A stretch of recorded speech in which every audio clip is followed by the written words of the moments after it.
Comunicamos também a realização da nossa 22ª Feira do Livro Espírita. Os livros estão expostos nas mesas lá no fundo. Para compor a nossa mesa, convidamos, representando o Centro Espírita Livramentense, o vice-presidente Alex Bertoni.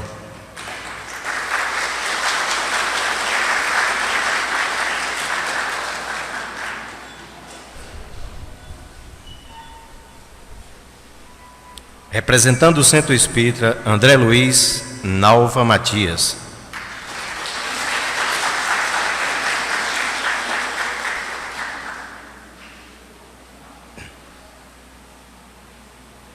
E o nosso palestrante da noite, Wesley Caldeira.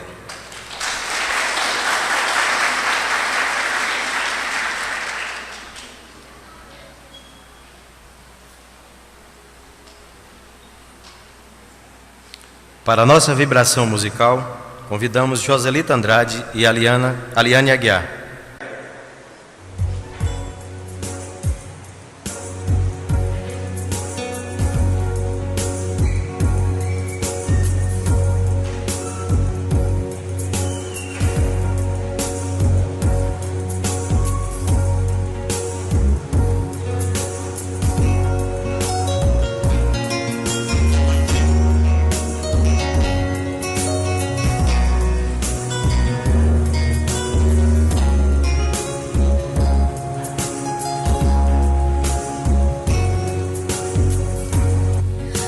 Pensei que podia viver por mim mesmo.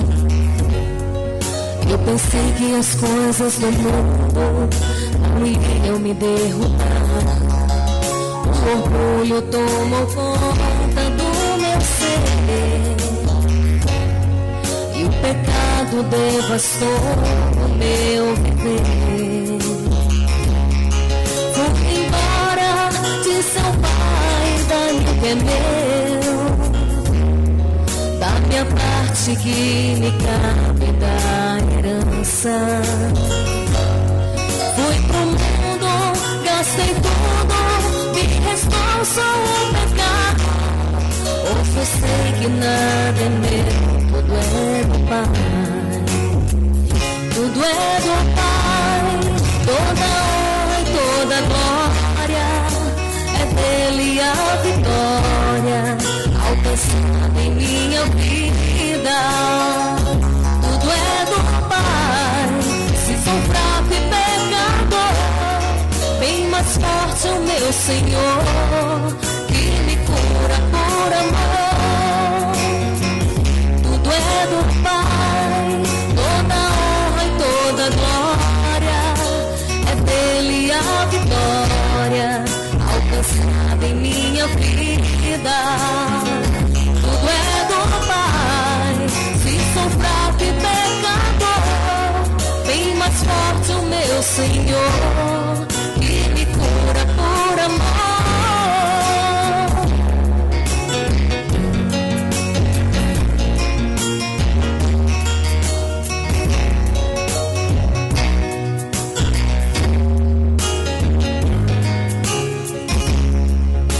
Pensei que podia viver por mim mesmo. Eu pensei que as coisas do mundo não iriam me derrubar. O orgulho tomou conta do meu ser e o pecado devastou o meu viver. Fui embora de seu pai, dá-me o que é meu, da minha parte que me cabe da herança. Fui pro mundo, gastei tudo, me restou só o pecado. Hoje eu sei que nada é meu, tudo é do Pai. Tudo é do Pai. Toda honra e toda glória é dele a vitória alcançada em minha vida. Tudo é do Pai. Se sou fraco e pecador, bem mais forte é o meu Senhor, que me cura por amor.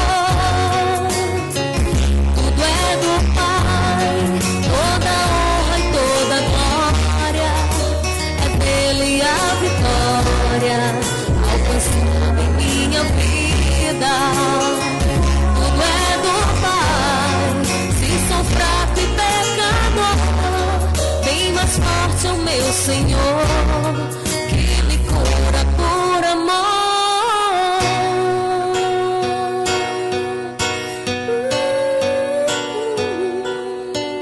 Por amor.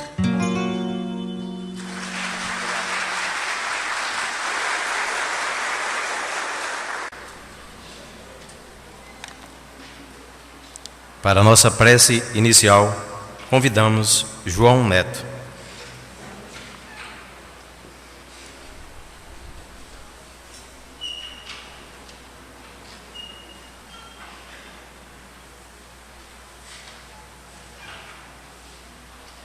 Nosso cumprimento amorável a todos. Orar é banhar-se de luz, uma decorrência natural das vibrações do nosso Criador sobre nós. Convido a todos a fechar os olhos e buscar em nossa tela mental a presença de Deus ou de Jesus.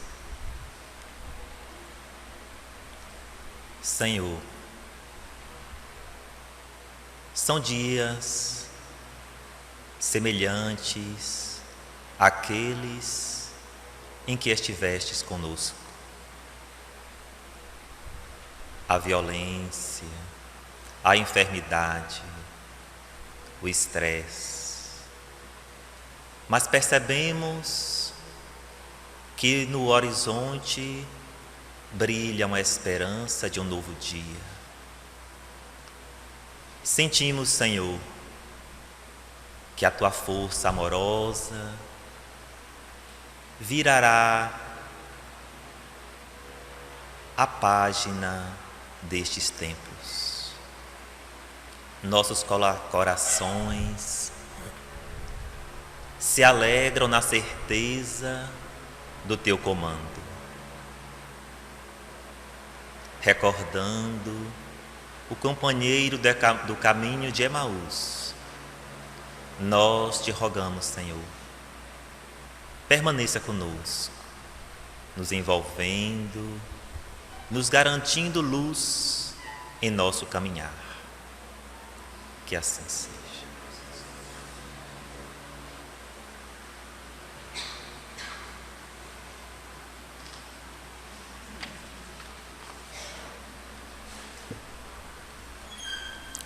A cada um segundo suas obras.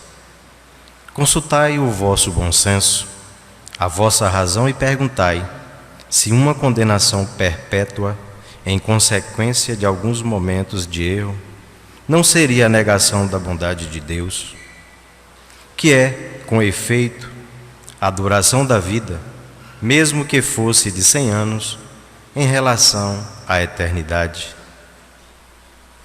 Eternidade. Compreendei bem essa palavra? Sofrimento, tortura sem fim e sem esperança, apenas por algumas faltas. Não repugna ao vosso próprio critério semelhante pensamento? Que os antigos tivessem visto no Senhor do Universo um Deus terrível, invejoso e vingativo, compreende-se. Na sua ignorância emprestaram à divindade as paixões dos homens. Mas não é esse o Deus dos cristãos, que coloca o amor, a caridade, a misericórdia, o esquecimento das ofensas no plano das primeiras virtudes. Poderia ele mesmo não ter as qualidades que exige como um dever? Não há contradição em se lhe atribuir a bondade infinita e a vingança infinita? Dizeis que antes de tudo ele é justo e que o homem não compreende a sua justiça. Mas a justiça não exclui a bondade de Deus. Não seria bom se destinasse às penas horríveis à perpétua a maioria de suas criaturas.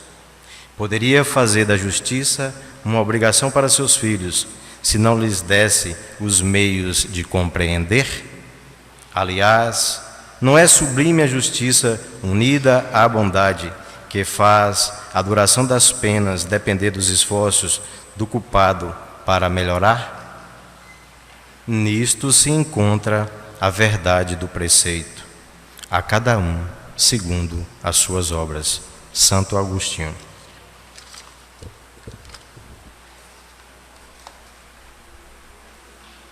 Defensor público do Estado de Minas Gerais, presidente do Centro Espírita Allan Kardec, em Montes Claros, Minas Gerais, vice-presidente do 14º Conselho Regional Espírita da União Espírita Mineira, para falar hoje sobre o tema A cada um segundo as suas obras, passo a palavra para Wesley Caldeira.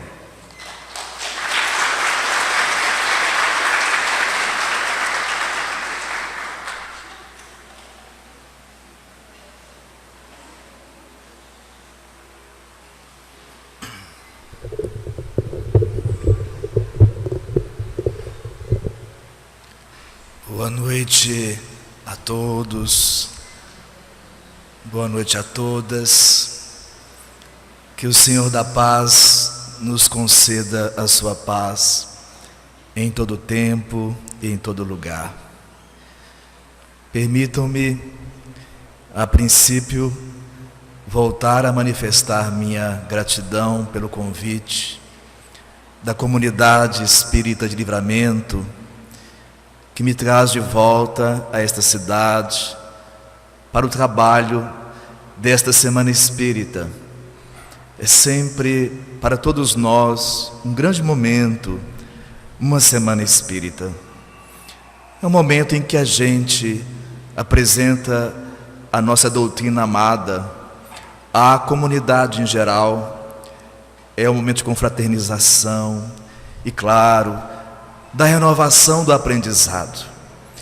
Neste ano, aqui em Livramento, o tema evidentemente homenageia o aniversariante do ano, o livro O Céu e o Inferno, que vai completando os seus 150 anos de publicação.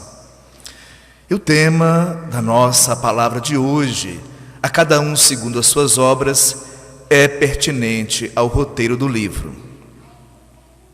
Mas nós vamos começar indo ao século XIX, mas não para as terras da França, mas para buscar a publicação em terras da Rússia imperial de um romance notável de um dos grandes escritores da nossa história humana, Fyodor Dostoiévski.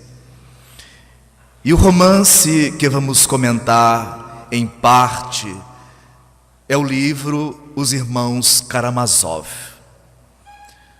A obra, a princípio, vai nos remeter a conhecer essa família, os Karamazov, e em certo instante vai nos localizar numa conversa íntima de dois dos irmãos dessa grey, desse clã, Ivan Karamazov, que ao tempo é um intelectual cético, que vai com a alma navegando pelas águas da incredulidade, às vezes sob as dúvidas de uma fé bruxuleante.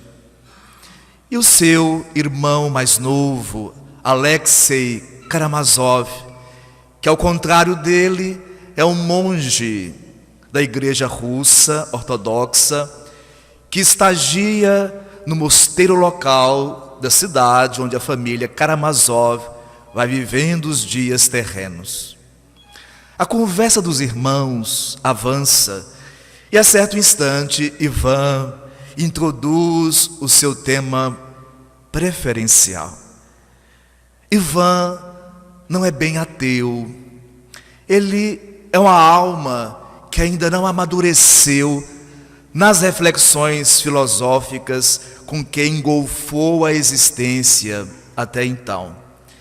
Ele comenta com o jovem monge Alexei, apelidado Alyosha, que na verdade não é Deus que ele não aceita, ele acrescenta: o que eu não aceito é esse mundo criado por Deus.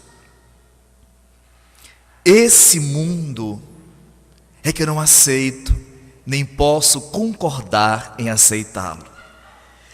E ele vai direcionar o seu raciocínio a um outro tema com que normalmente explora a sua afirmativa: o sofrimento da infância. Ivan é atormentado, enquanto personagem, com o problema do sofrimento das crianças. Ele então leva o irmão a recordar a recente e real guerra da Bulgária, os eventos dantescos que ali foram vistos, a soldadesca, num desequilíbrio voraz, levando vidas, levando o sofrimento às mulheres, levando o sofrimento às crianças. Ele traz a alma muito amargurada e na sua fala, então vai concluindo ao irmão: se todos têm que comprar a harmonia eterna pelo sofrimento, eu lhe suplico, diga-me o que as crianças têm a ver com isso. O capítulo em que estamos, de Os Irmãos Karamazov, é o capítulo intitulado A Revolta. E assim o autor o intitulou porque assevera Ivan Karamazov: ainda que Deus nos apresentasse uma justificativa para o sofrimento da infância, ainda assim eu não o aceitaria. Por isso, a revolta intitula o capítulo e faz transbordar uma dicotomia da época, uma luta dos meios pensantes daquele período, através da pena notável de Fyodor Dostoiévski.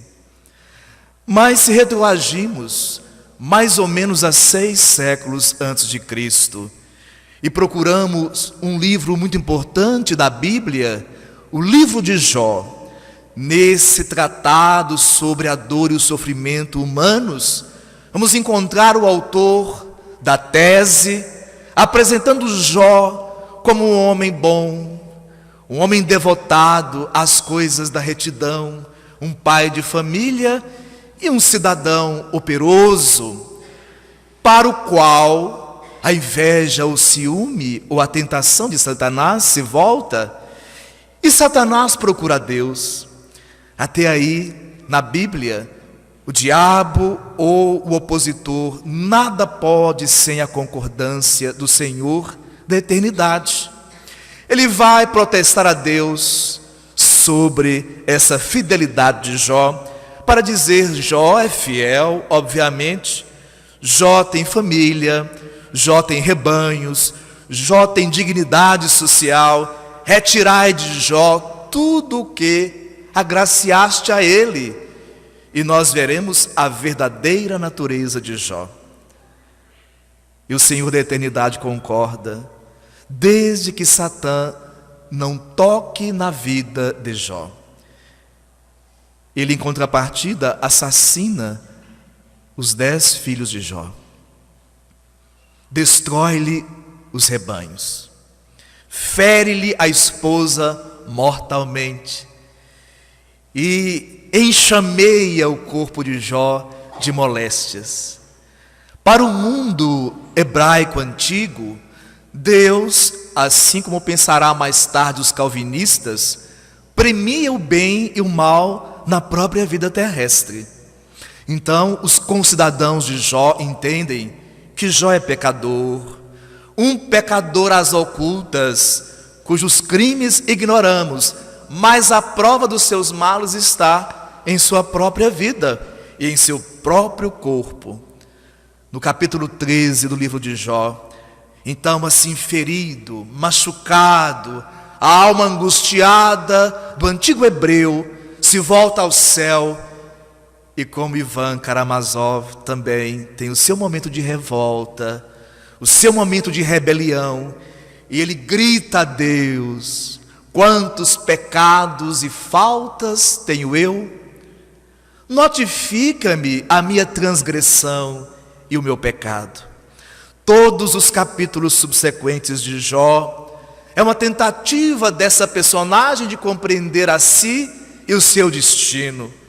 Carlos Gustavo Jung, muitos séculos mais tarde, vai escrever o livro A Resposta a Jó. Curiosamente, quem passeia pela brochura de Carlos Gustavo Jung, nota-lhe a necessidade de buscar sinalizações, respostas. Mas quando Carlos Gustavo Jung, o ilustre neurologista, psiquiatra e depois fundador da psicologia analítica, quando ele conclui sua obra, nos deixa, como o livro de Jó, sem respostas. O sofrimento, a dor, são questões auge quando o tema é a compreensão da justiça divina. E sobre essa vertente, o homem tem se debruçado quase sempre em vão, porque desconhece a chave, o mecanismo que elucida o princípio da justiça de Deus. No capítulo 31, Jó se volta em profunda angústia a Deus e grita: eis aqui a minha defesa assinada. Ele havia protestado honestidade, lisura, retidão, amor, fé, todos os dons expressivos para a salvação. Mesmo assim, Yahvé o punia. Então ele grita: eis aqui a minha defesa assinada, que o Todo-Poderoso me responda. E diz ainda que o meu adversário apresente a sua acusação. Jó, crente, fiel, quanto mais martirizado nas coisas de fora, ferindo-lhe a dignidade interior, mais se sente ultrajado por esse Deus, que não lhe responde às angústias e às inquietudes, mas que o fere. Então ele protesta: eis aqui a minha defesa assinada, que o Todo-Poderoso me responda. E agora trata a Deus como seu adversário, que o meu adversário apresente a sua acusação. A Bíblia é um livro de dezenas de autores. Conforme o autor bíblico, ele introduzirá uma tese diferente para explicar o problema do mal, do sofrimento e da dor no mundo. Alguns autores bíblicos sugerem que o mal, a dor e o sofrimento existem para com eles Deus punir os pecadores. Há outros livros bíblicos que sugerem que esses eventos funestos à humanidade existem porque nós fomos criados por Deus com o livre-arbítrio. E se temos o livre-arbítrio de amar, também temos o livre-arbítrio de odiar, de ferir ao próximo, de trazer a dor e o sofrimento para o universo do outro. Há textos bíblicos que trabalham a tese de que esses eventos da vida humana representam, na verdade, uma força redentora. O sofrimento salvar-nos-ia pelas experiências que introduziriam em nossas aprendizagens. E há os autores bíblicos que defendem a tese de que o mal, o sofrimento e a dor são testes. Mas nós podemos admitir um Deus sem onisciência? Um Deus com onisciência é presciente. Seria necessário a Deus submeter Jó a toda aquela conjuntura para saber depois se ele seria fiel ou não? Uma criatura onisciente, portanto presciente, saberia de antemão as reações das suas criaturas. Portanto, é uma tese muito em voga em algumas tradições religiosas, mas sem respaldo na compreensão da natureza de Deus. Há autores bíblicos que entendem que o mal, a dor e o sofrimento vêm do opositor de Deus, do demônio.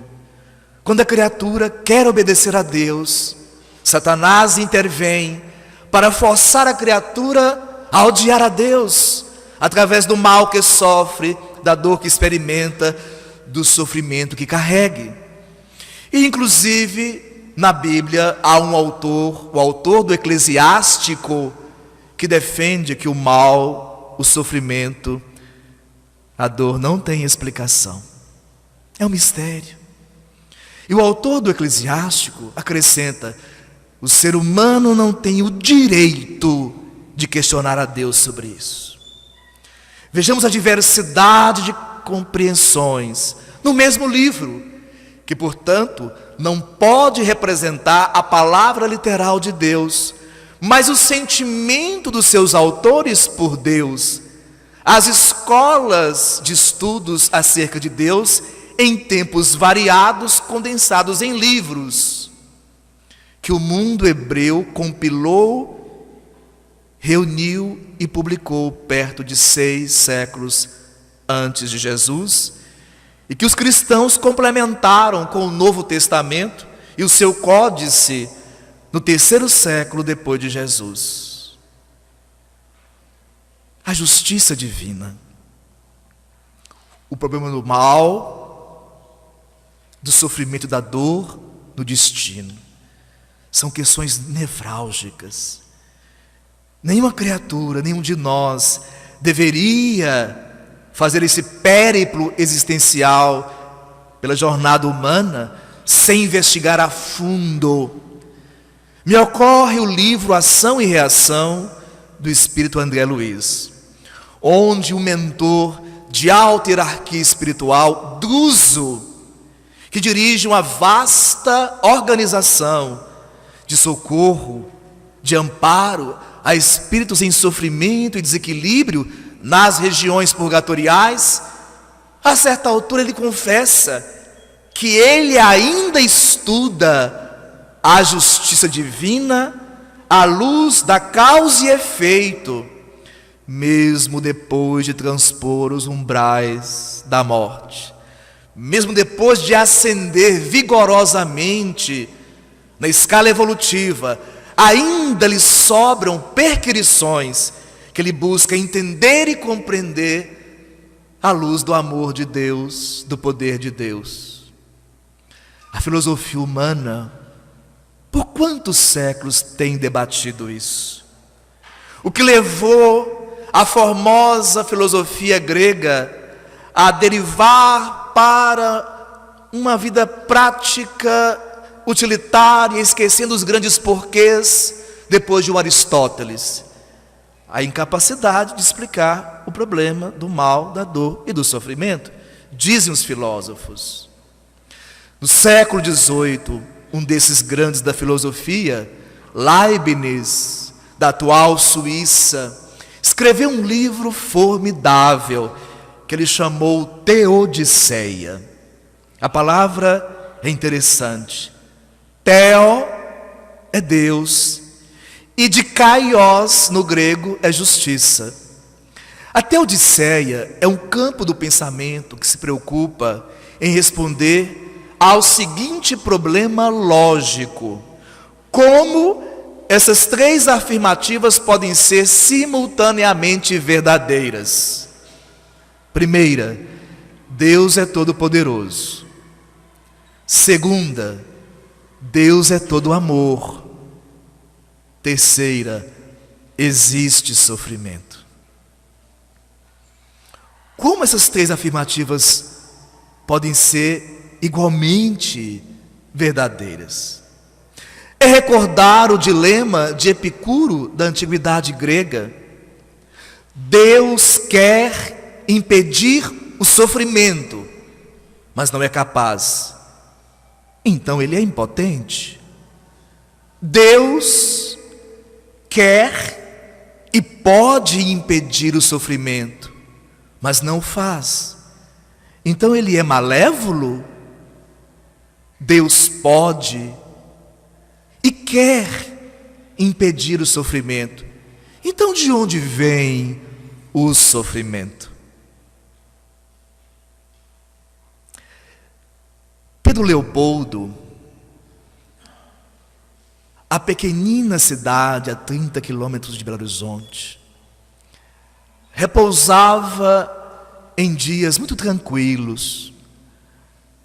A projeção de Chico Xavier há muito se notabilizara no país, e a pequena Pedro Leopoldo acostumara-se com os viajantes, os investigadores, a imprensa, os curiosos e os necessitados. Numa certa tarde, chega de ônibus a Pedro Leopoldo um homem que vinha de Pernambuco, do interior de Pernambuco. O seu destino era a capital paulista. Ele vinha carregando nos braços mala e uma filha. A menina tinha uma doença mental, uma incapacidade mental que lhe trazia um mutismo, tanto a inteligência quanto um mutismo moral. Ela não conseguia se expressar como pessoa, como criatura. E na noite daquele dia, no Centro Espírita Luiz Gonzaga, vamos encontrar o pai e a filha, um abraçado ao outro, ela choramingando sobre os ombros dele, e ele cheio de meiguices, de carinhos com a menininha. As pessoas reparam-no e começam a meditar. A reencarnação é um tema que nesses momentos avulta. Surge a reflexão de todos. A humanidade, em eventos como esse, costuma perguntar: por que aquela criança teve um destino diferente do das demais crianças? Por que a ela um destino tão adverso? Deus estaria punindo o pecado dela? Deus estaria trazendo redenção? Mas como se ela não tem nenhuma compreensão da vida, na agitação, na inquietude mental em que está mergulhada? Um teste para a sua fé? Um mecanismo que a força do mal lhe impôs para impedi-la de obedecer a Deus? Mas como? Um mistério. Normalmente, também questionaríamos: e esse pai? Qual o seu engajamento nessa ocorrência? Se é um homem justo, e era um homem justo, por que passava por isso? De ordinário, 3 respostas surgem nas cogitações. A primeira vem em forma de silêncio. É o silêncio das religiões e filosofias tradicionais. Aparentemente, isso nega o poder de Deus ou seu amor.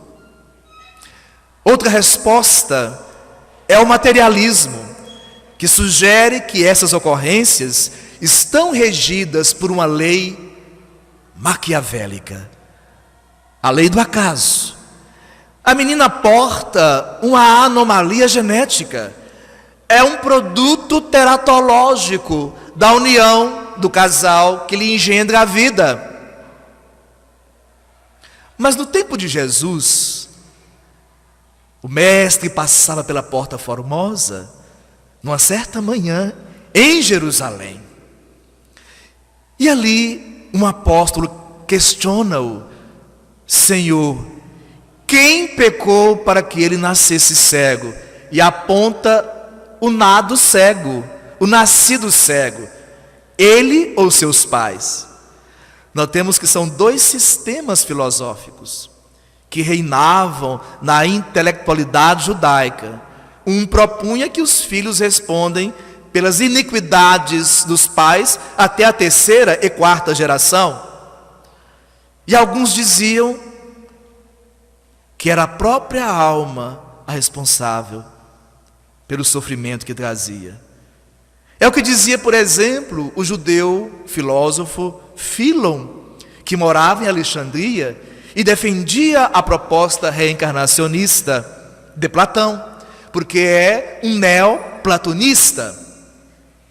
Então Jesus se voltou para os seus, e embora a questão evidenciasse reencarnação, Jesus não desacredita a ideia de que o próprio cego, nascido cego, pudesse ter sido responsável pela própria enfermidade que carrega. Jesus responde assim: nem ele, nem os seus pais. Mas isso é para quê? É notável. Jesus, ao afirmar que aquela moléstia é para que dá à doença finalidade, e não a trata como punição. Mais tarde veremos que o sofrimento e a dor não são sinônimos do mal. E nesse momento Jesus dá sentido à enfermidade, não confundindo-a com o mal. É para que nele sejam manifestadas as obras de Deus.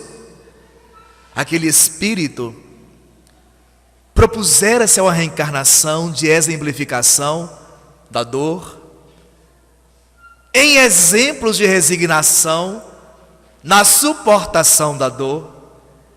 Ele não traz uma culpa anterior, nem seus pais são aqueles que inoculam nele a contaminação da culpa. Não há culpa, nem dele, nem dos pais. Era uma experiência missionária. Ele vem ao mundo, como tantos outros, trazer na forja da vontade o exemplo de sustentação da fé, mesmo perante as dores mais atrozes. Louis Braille, o criador do método Braille, com 6 anos de idade, ele se acidentou com um tipo de instrumento perfurante que lhe vazou a vista. Alguns poucos anos depois, a infecção transferiu-se para outra. Ele ficou completamente cego.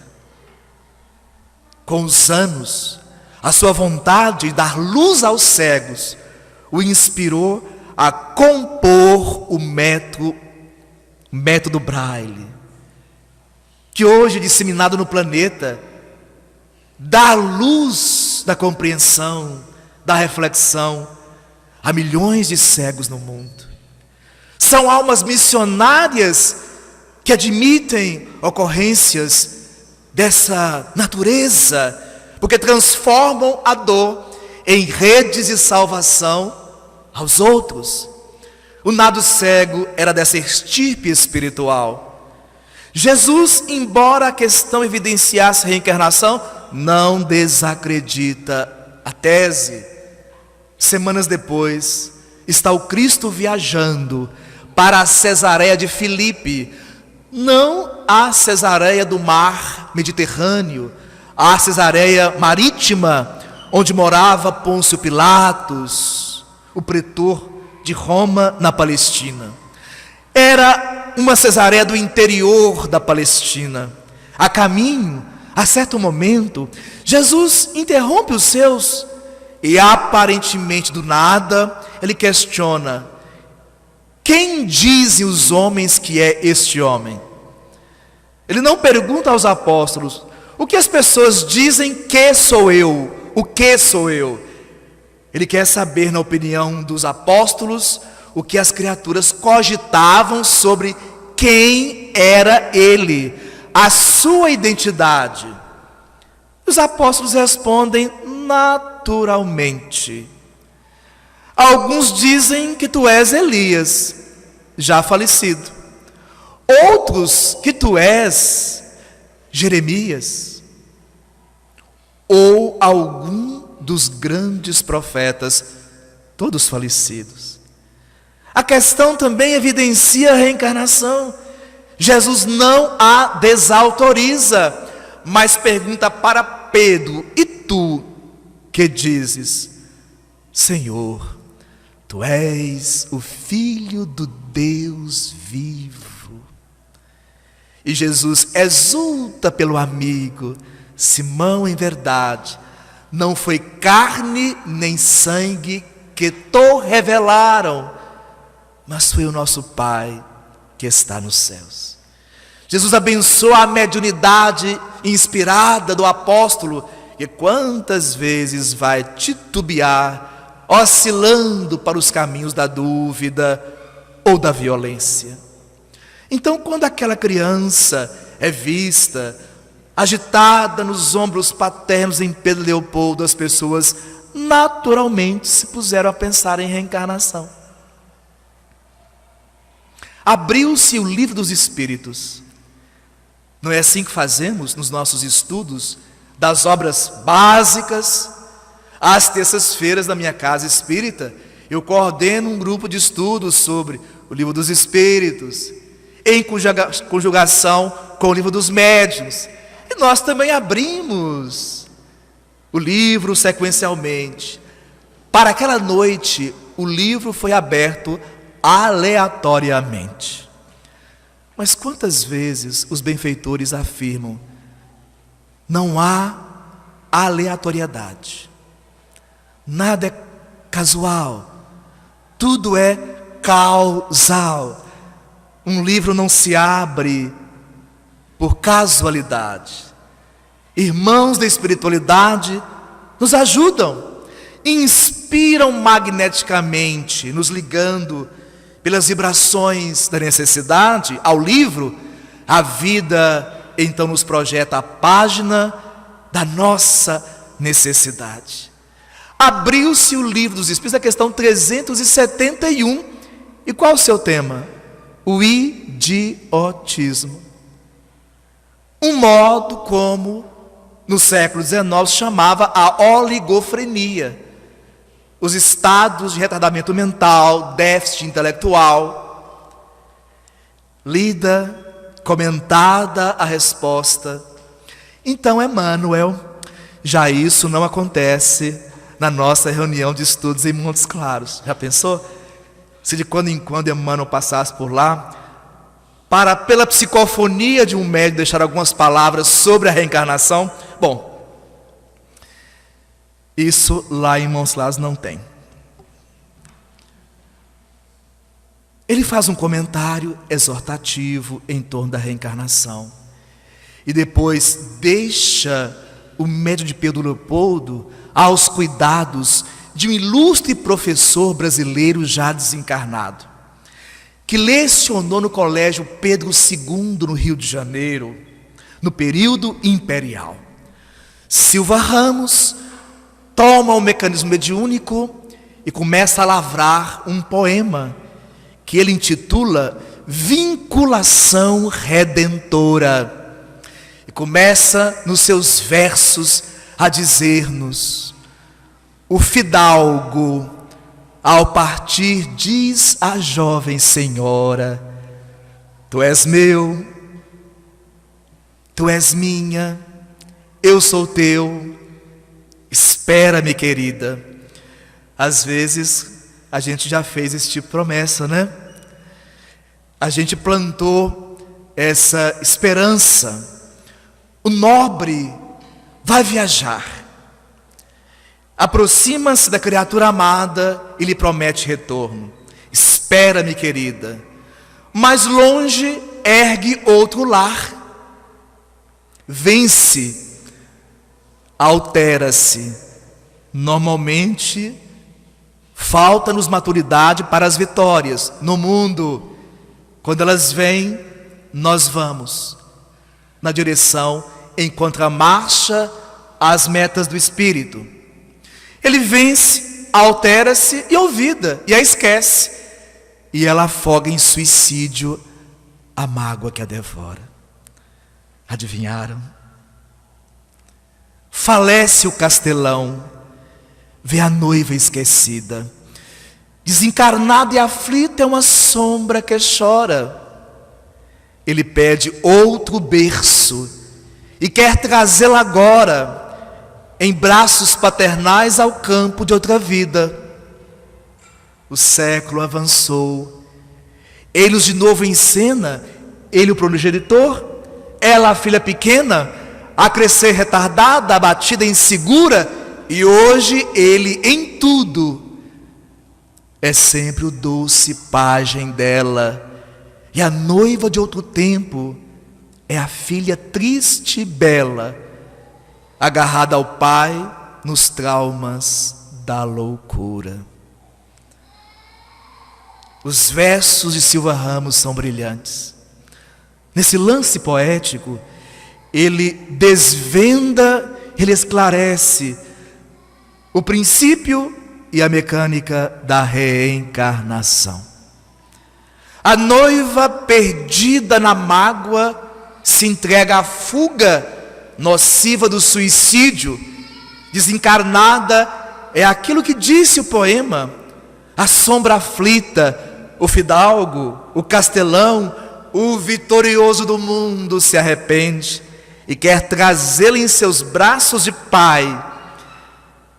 Ela vem para restabelecer no tratamento material junto ao corpo a moléstia que implanta em si dos traumas do suicídio, e ele regressa na tarefa restauradora da paz dela e da paz própria. Diz o Espiritismo: Deus é a chave de compreensão do universo. Cada vez mais, nossas sondas humanas são projetadas no espaço sideral. Avançam algumas já para além da fronteira do nosso sistema solar, carregando mensagens dos homens. Mas nunca compreenderemos o universo sem a chave que lhe é explicativa, o conceito, a ideia, a presença de Deus. Deus é a chave de compreensão do universo. A alma é a chave de compreensão do homem. E a reencarnação é a chave de compreensão do destino humano. Por isso, Leon Denis, o querido filósofo francês e espírita, escreveu com muita felicidade: somos o que fizemos de nós. Nossa sorte, sinônimo de destino, feliz ou infeliz, está em nossas mãos. Assim, no encadeamento das nossas existências, a ação da justiça se faz mais evidente. Tudo o que fazemos recai sobre nós, através do tempo, em alegrias ou dores. E o jovem Galileu de Nazaré disse, e Mateus registrou no capítulo 16, verso 27, o Filho do Homem há de vir e retribuirá a cada um segundo as suas obras. É muito interessante, a afirmativa não é originária de Jesus, está em vários livros da Bíblia, em Salmo, em Isaías. Isaías escreveu que cada um vai colher o fruto do seu procedimento. O profeta Jeremias escreveu que Deus tem os olhos abertos. É uma metáfora, é claro. Deus tem os olhos abertos sobre os caminhos dos homens e retribuirá, escreve Jeremias, a cada um de acordo com as suas obras, a cada um conforme o fruto de seus atos. Paulo repetiu em algumas cartas a afirmativa. O Apocalipse contém a mesma ideia. E Jesus proclama um princípio universalizado já no seu tempo, a cada um segundo as suas obras. Mas vamos reparar, Mateus escreveu, conforme traduções para o português, que o Filho do Homem há de vir e retribuirá a cada um conforme as suas obras. No direito, nós diferenciamos justiça retributiva de justiça restauradora. Justiça retributiva é a que paga o castigo proporcionalmente à falta, que busca a pena pela pena, sem nenhuma orientação reedificadora do infrator. Então hoje a ciência do direito vai se afastando aos poucos da justiça retributiva. Todos os textos da Bíblia anotou retribuição, porque esse era o pensamento da época. Justiça é retribuir. A recompensa é igual ao mérito, a punição é igual ao mérito. Mas o homem do século XIX começou a pensar na justiça restaurativa, que passa pela busca da conciliação entre infrator e vítima, a restauração do dano causado, o perdão voluntário, leva o infrator, induz o infrator ao arrependimento, para que a causa do mal seja eliminada do seio social, e não emplaquemos uma mera punição, como nesses dias estamos desejando para os menores entre 16 e 18 anos de idade, cujo mérito não vamos ferir aqui, mas que precisamos meditar acerca das implicações sociais disso e também das implicações espirituais, porque a adolescência é a idade mais plástica do espírito.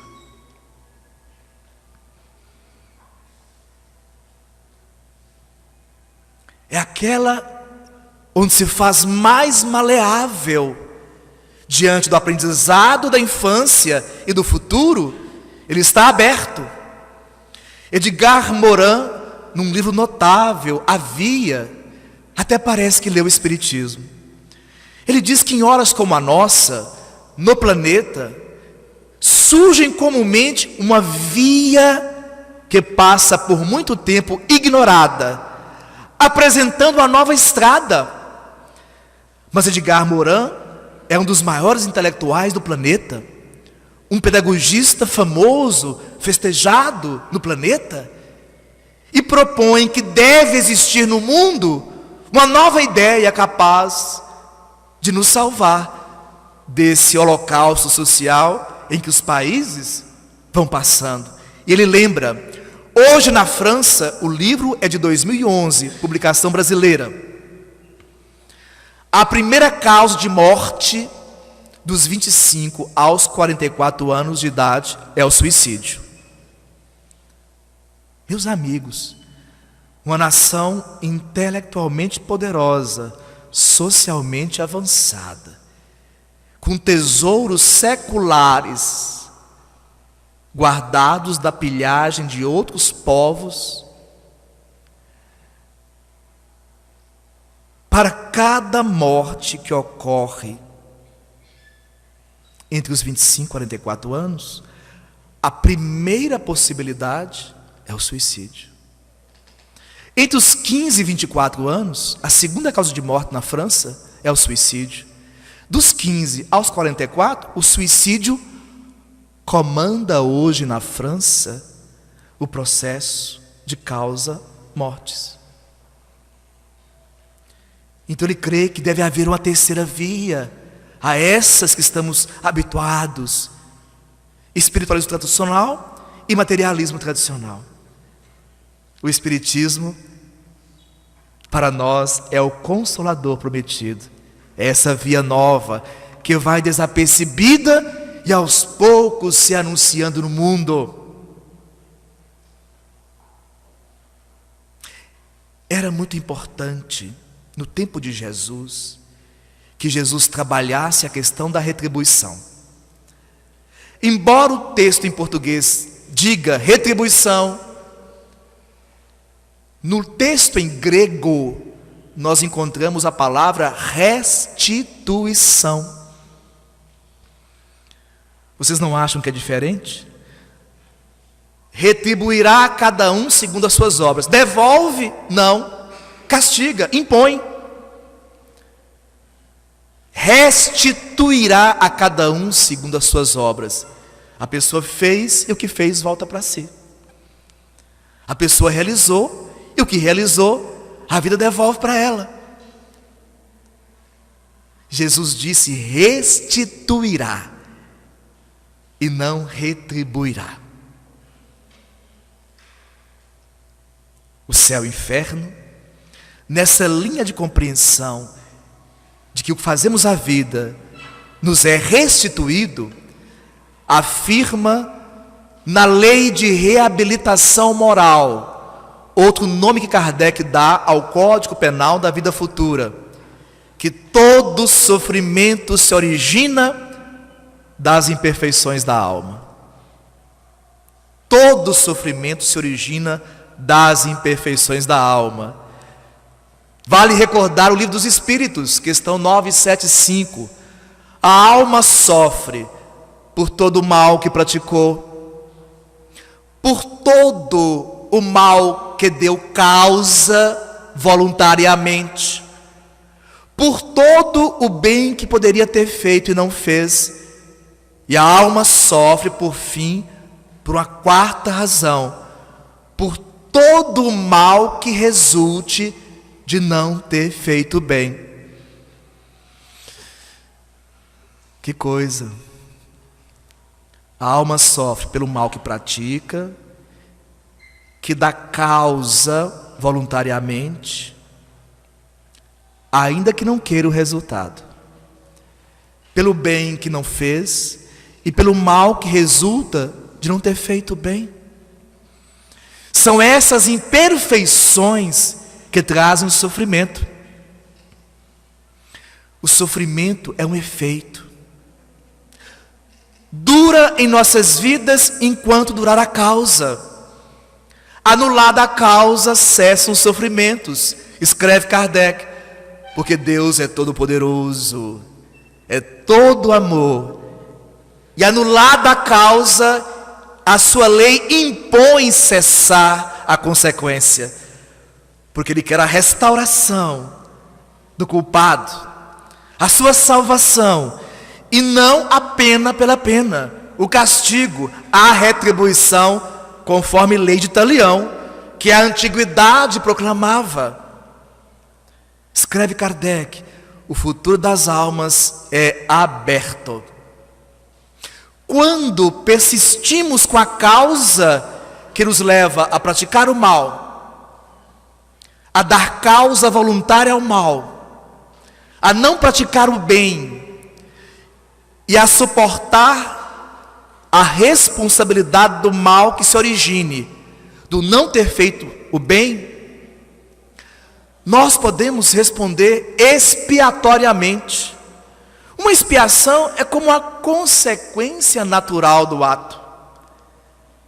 Quase sempre um sofrimento é uma expiação, mas há sofrimentos que são provatórios. O sofrimento é provatório quando a lei divina quer avaliar se a causa do mal já foi eliminada. A expiação quer remover a causa, e a prova quer averiguar se a causa foi eliminada. Claro que uma existência só é insuficiente para eliminar o mal que resta em nós e completar o bem que falta em nós. Então a reencarnação vem com metodologia para isso. E para tratar da questão da prova, eu me recordei de João Guimarães Rosa, esse diplomata ilustre, o maior autor de ficção de nossa literatura na segunda metade do século XX, quando escreveu num dos seus poemas o seguinte: Deus nos dá pessoas e coisas para aprendermos a alegria. Depois Deus retoma coisas e pessoas, para ver se já somos capazes da alegria sozinhos. Esta é a alegria que Ele quer. Percebemos? A vida nos chega com variedades de bênçãos.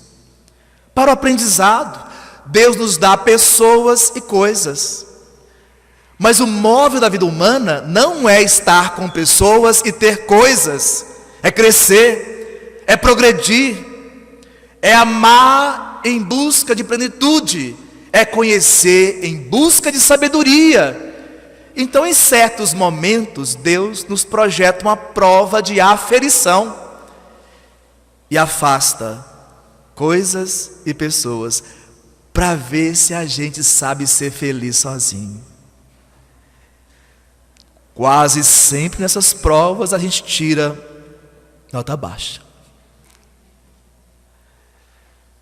Porque a felicidade do homem no mundo ainda é ter pessoas e ter coisas.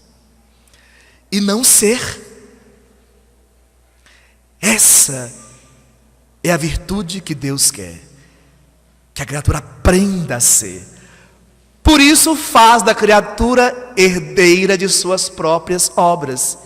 E Kardec arremata na lei de reabilitação moral, Código Penal da Vida Futura, dizendo: a cada um segundo as suas obras.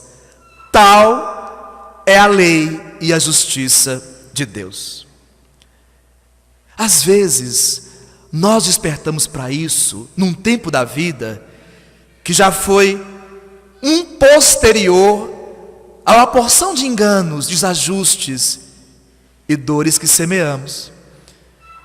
E diz Kardec que nenhuma falta será plenamente anulada enquanto não vivermos o processo do arrependimento, da expiação e da reparação. A reparação nos traz dignidade espiritual. Eu errei, eu machuquei, eu maltratei, eu odiei, eu usurpei. Mas vê, Senhor, Tu me deste 2 talentos e eu te devolvo outros 2. O segundo servo da parábola. E o terceiro servo: eu sei que és um senhor rude, que ceifas onde não semeaste, que recolhe onde não plantaste. Por isso, eu enterrei o teu talento, eu enterrei o teu tesouro. Os servos somos variados diante das mesmas necessidades. Então, quantas vezes, posteriormente, damos conta que, por enquanto, não é possível ir senão até o arrependimento. Porque eu não posso, por enquanto, sofrer expiações, já que a vida não me convidou a isso. Quando Kardec pergunta se são úteis os cilícios próprios, a automortificação é um crime. Nenhum bem produz. Temos que aguardar a vida com a cobrança através do tempo, a reclamar-nos a experiência expiatória, física ou moral. Às vezes passamos séculos aguardando a ensancha de nos colocar no mundo com as pessoas e situações que nos permitam a reparação. O que fazer? Se somos filhos de nossas obras, o que fazer? Me recordei de São João de Deus, um santo português. São João nasceu em 1495.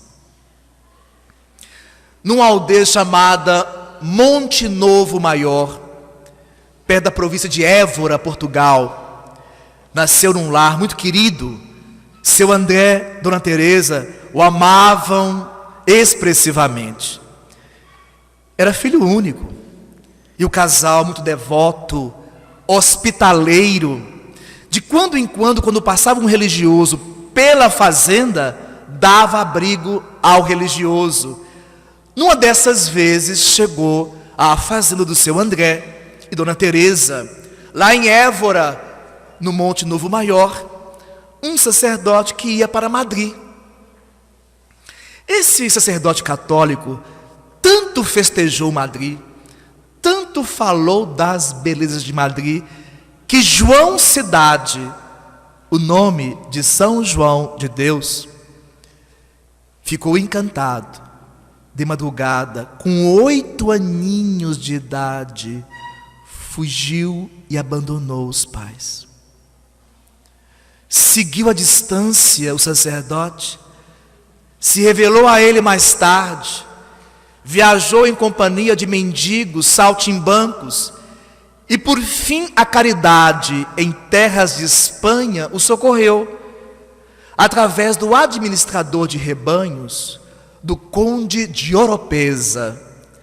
João Cidade era um menino tão diligente e inteligente, que o administrador de rebanhos do conde se encantou com ele, fê-lo um pastor de ovelhas, deu-lhe a oportunidade de crescimento material, o colocou numa posição de comando mais tarde, deu-lhe estudos,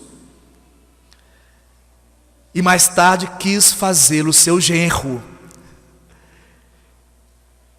Era uma alma com a imperfeição gritante da ingratidão. Ele não aceita o convite do seu protetor e benfeitor e foge. Em 1522, para se integrar ao exército, Carlos V, rei de Espanha, que estava em guerra contra os franceses. No exército, João Cidade cometeu todas as atrocidades imagináveis. Se entregou a todos os vícios concebíveis e foi condenado por um tribunal militar à pena de morte. E não tinha ainda 30 anos de idade. Um oficial lhe poupou a vida, dando-lhe fuga, com uma condição: que ele nunca mais voltasse ao exército. Ele então, surpreendido pela dolorosa situação a que viu exposto, começou a perambular pela Europa como vendedor. E um dia a saudade do lar segundo lhe visitou o coração. Ele volta a Oropesa, às terras do conde, e o seu benfeitor o aceita em casa outra vez.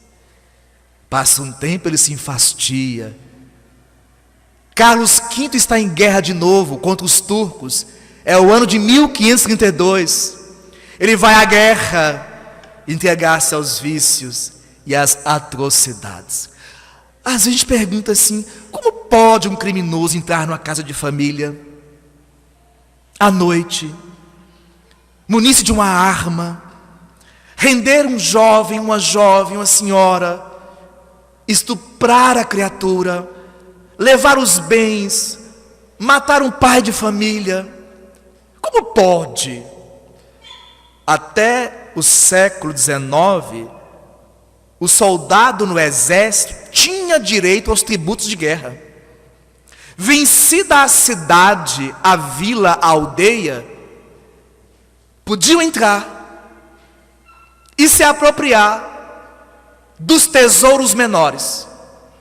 Quando o exército vermelho russo entrou em Berlim em 1945 para ocupar Berlim e destronar o nazismo, 100.000 mulheres alemãs foram estupradas. A humanidade gestou esses psicopatas. Lei de justiça. Eles nos são devolvidos para a reeducação.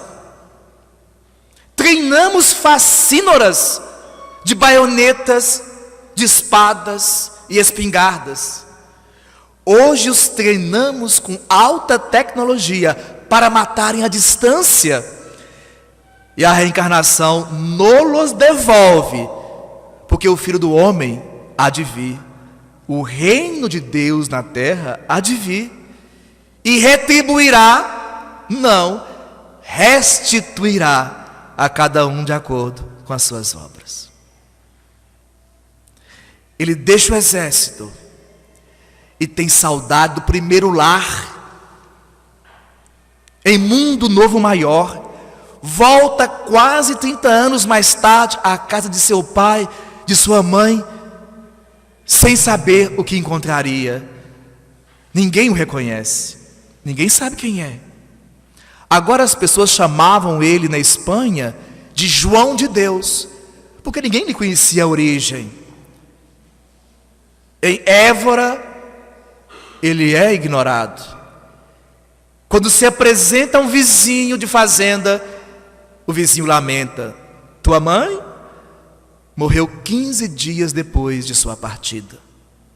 Gritava seu nome em desespero e afogou-se nas próprias lágrimas. Teu pai entristeceu-se numa melancolia de que não houve retorno. Vendeu os bens por ninharia. Internou-se num convento franciscano, onde a morte foi buscá-lo. Nunca mais João de Deus teve paz. Foi para a Espanha, procurou o abrigo da religião, enlouqueceu de remorso, foi internado no manicômio para loucos por anos, e a ação de um bondoso religioso o restituiu mais ou menos à lucidez. Como do arrependimento marchar para a expiação, se o tempo e a lei programam nossas expiações? Como restaurar naquela existência o que se passava naquela existência? Quando Paulo de Tarso procura Gamaliel no deserto, em Palmira, onde recentemente o Estado Islâmico destruiu obras multimilenares do patrimônio histórico, Gamaliel, envelhecido, aposentado sinédrio, disse a Saulo, sofrido. Saulo presidiu inquéritos onde torturou pessoas para combater a seita perniciosa do caminho. Ordenou o assassinato de Estevão. Expropriou famílias, reduzindo-as à miséria. E eis que Jesus o busca no caminho para Damasco. E ele não sabe recomeçar. Procura o velho benfeitor. E Gamaliel, já cristão, lhe recomenda: em situações como essa, precisamos aprender a esperar. Enquanto isso, adestremos as nossas forças. Procuremos trabalho. Se carregamos um mal de consciência, um desequilíbrio da culpa, do remorso, de algo que fizemos ou não fizemos, enquanto a vida não traz o momento restaurador, adestremos as forças do trabalho. São João começou a cuidar dos pobres, dos doentes, e aos poucos fundou um hospital para os pobres em Granada, na Espanha, em 1539. Ajudava os doentes, especialmente os incuráveis. Desenvolve dons mediúnicos notáveis. Certa feita o seu hospital entra em chamas. Ele retira os pacientes e as chamas não o machucam. Num processo mediúnico, onde os fluidos da espiritualidade, que ele expande num intercâmbio de forças magnéticas, não perturbam. João Evangelista, diz a tradição, ficou várias horas dentro de um caldeirão de azeite, por ordem do imperador romano. E quando deixa o caldeirão, levanta-se sem qualquer queimadura. São João desenvolve virtudes que atraem os homens. Ele funda uma ordem, a dos irmãos hospitaleiros, que hoje está em todo o mundo, com hospitais, obras sociais. Mas São João não tinha paz. Não tinha paz. Adestrava as forças, mas não tinha paz. O seu contato com os sofredores, os incuráveis, os criminosos, é porque se sentia ligado a esse universo ainda. Enfim, em 8 de março de 1550, ele desencarna. E os seus atos extraordinários de busca, de renovação, lançam no catolicismo, com mérito, a condição, dentro dessa vertente religiosa, de homem santo. É proclamado pelo Vaticano São João de Deus, que é festejado no dia da sua morte, 8 de março de todo ano. Enquanto adestrou as forças, ele pôde buscar o Evangelho. É a segunda recomendação de Gamaliel a Paulo: adestre as forças, penetre no terreno das aspirações de Jesus sobre nós. O que fazemos aqui hoje? Estamos penetrando no terreno das aspirações de Jesus sobre nós.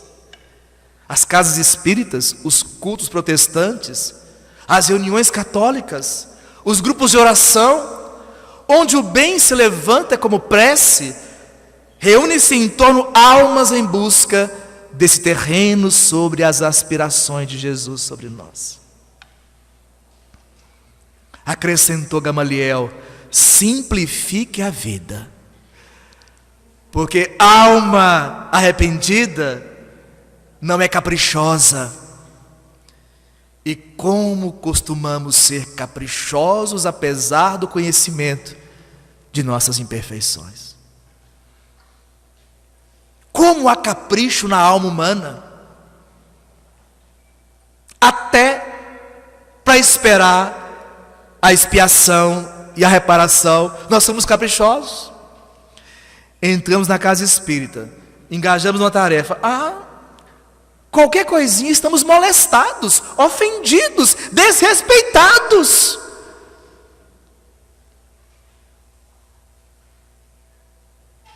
Porque o outro não pode fazer isso comigo, não pode falar assim comigo. O outro não tem direito de ser imperfeito, mas eu o sou, reconheço, mas caprichoso. Não permito ao outro que manifeste de quando em quando suas dificuldades, para treinar minha compreensão, minha paciência, meu amor ao outro. Simplificar a vida, acrescenta Gamaliel e arremata: e recomeçar a luta. Temos problemas, erros, acordamos de ilusões, ferimos, nos machucamos. Eis o roteiro. Somos filhos de nossas obras. Enquanto não podemos reparar as más com as boas obras, trabalho, penetrar no mundo do Evangelho para conhecermos-nos, simplificar a vida, recomeçar a luta.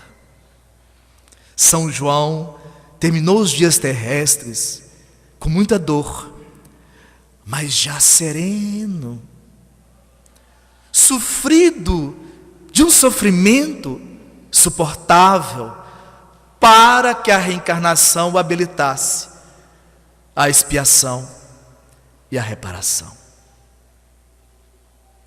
Todos vamos carregando alguma coisa na consciência ou na intuição inconsciente. Disse Maria Dolores um dia em seus versos, também se penalizando de suas quedas: Senhor, perdoa-me pelos meus sonhos falidos, longe de Ti, vagando estrada a estrada, pelas muitas quedas de meus tempos idos. Mas ela está pronta, Jesus, se ainda posso despenhar-me na treva em que o passado me envolvia, que a Tua previdência me desarme qualquer inclinação à rebeldia. Se ainda posso afundar-me em desalinho, vejamos, replantando ilusões para frutos amargos. Sabemos que escolhemos a semente errada, sabemos que estamos replantando frutos amargos, cremos nos milagres. Deus não deixará. Somos filhos de nossas obras. Damos o que pensamos, colhemos o que semeamos, encontramos o que procuramos, aprendemos o que estudamos, nos colocamos onde imaginamos. Cada propósito é uma força, cada semente produz. Cada desejo é uma prece. Cada atitude é uma causa no mundo dos futuros efeitos. Então ela diz: se ainda posso afundar-me em desalinho, replantando ilusões para frutos amargos, não me deixes a sós nos passos do caminho. Conserva-me no chão de meus próprios encargos. Os encargos do trabalho, a estrada da redenção. Se agindo ou imaginando eu estiver a ferir nos gestos sem razão de que ainda me valho, guarda-me no dever sem meios de fugir à bendita escravidão do trabalho. Quando oscile, quando tente desertar da luz bendita com que me renovas, Senhor, não me deixe sair de meu justo lugar. É uma sabedoria saber qual o nosso justo lugar. E Dolores complementa, mesmo à custa de crises e provas. Despoja-me, Senhor, da sombra que me enlaça. A minha teimosia chega ao fim. Eu gostaria de poder dizer o mesmo. Gostaria. Despoja-me, Senhor, da sombra que me enlaça. A minha teimosia chega ao fim. Consente-me, Jesus, entender o que queres que eu faça. Ajuda-me, Senhor, a esquecer-me de mim. Somos filhos de nossas obras, delas temos o mérito, e cada um será restituído de acordo com o seu procedimento. Muito boa noite. Muito obrigado pela atenção tão preciosa de todos vocês. Obrigado pela companhia nesta noite e até um outro dia. Até lá.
Nós recebemos para fazer uma doação esse exemplar do Evangelho segundo o Espiritismo.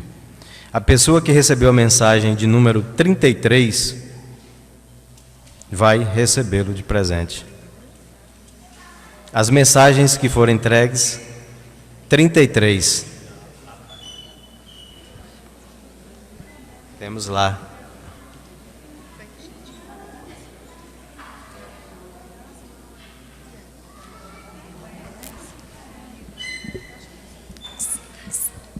Após uma semana de tantas bênçãos, resta-nos agradecer ao nosso querido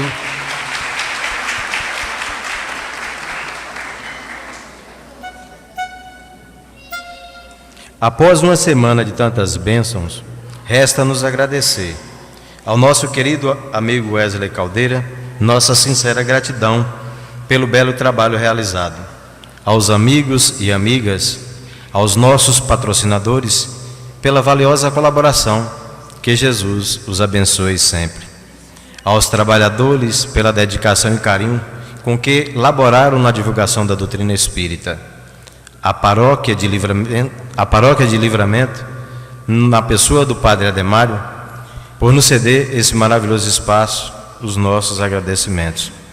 Que Jesus os retribua com muita saúde e paz. A Puna, a Dona Cida, que colaboraram conosco durante toda essa semana, que Deus abençoe vocês. Ao público em geral, a este, nosso muito obrigado pela delicada companhia. Vocês deram vida ao nosso trabalho. A todos, enfim, são tantos, que colaboraram direta ou indiretamente para o bom êxito desse trabalho.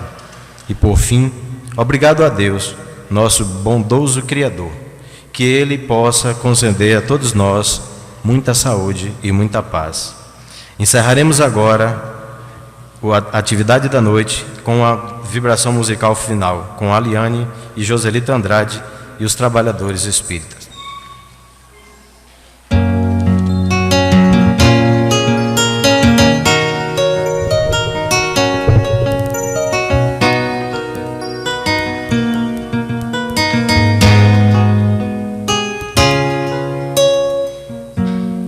Quando o sol aquece de manhã, o planeta Terra onde eu vivo, não importa em que lugar estou, olho a natureza pensativo. O vento assanha as águas do oceano, surfa pelas ondas da canção. Quem compõe a música do vento e quem acendeu o sol, então canta. Aleluia, aleluia. Conclusão dos pensamentos. Aleluia, aleluia. Em tudo isso tem a mão de Deus. Quando cai a chuva e molha o chão e o planeta fica tão florido, vem à tarde as tintas lá do céu pintam um horizonte colorido. Folhas, flores, frutos se misturam. Esse quadro, amor e a perfeição. Quem é esse agricultor divino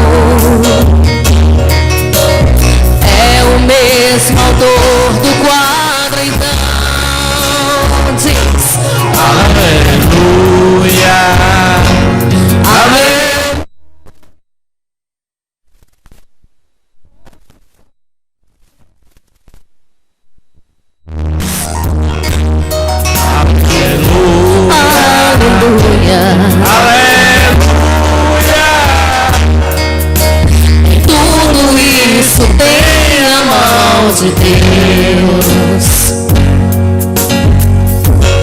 Quando vem a noite eu olho o céu, as estrelas brilham no infinito. Vejo a lua clara sobre o mar, e nesse momento eu reflito: o ser supremo em tudo isso existe. Deus, a luz maior, a explicação. Tudo vem das suas mãos divinas. O céu, a terra, o mar, a vida, então canta. Aleluia, aleluia. Conclusão dos pensamentos meus. Aleluia, aleluia.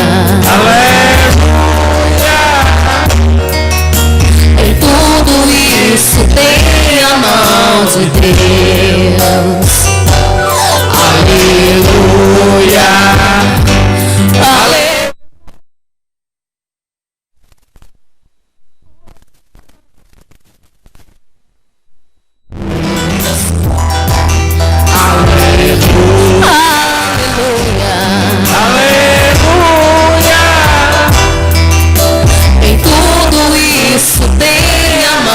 De Deus, aleluia,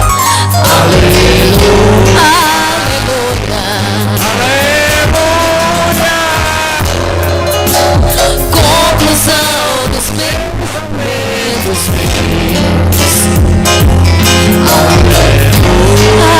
Aleluia, aleluia. Em tudo isso tem a mão de Deus. Isso tem a mão de Deus. Eita, coral bonito. Obrigada.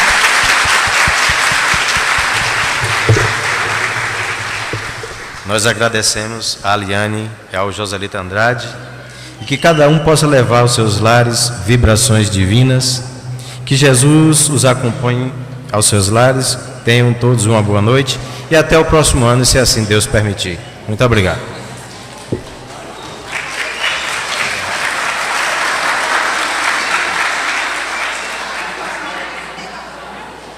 Oi, João.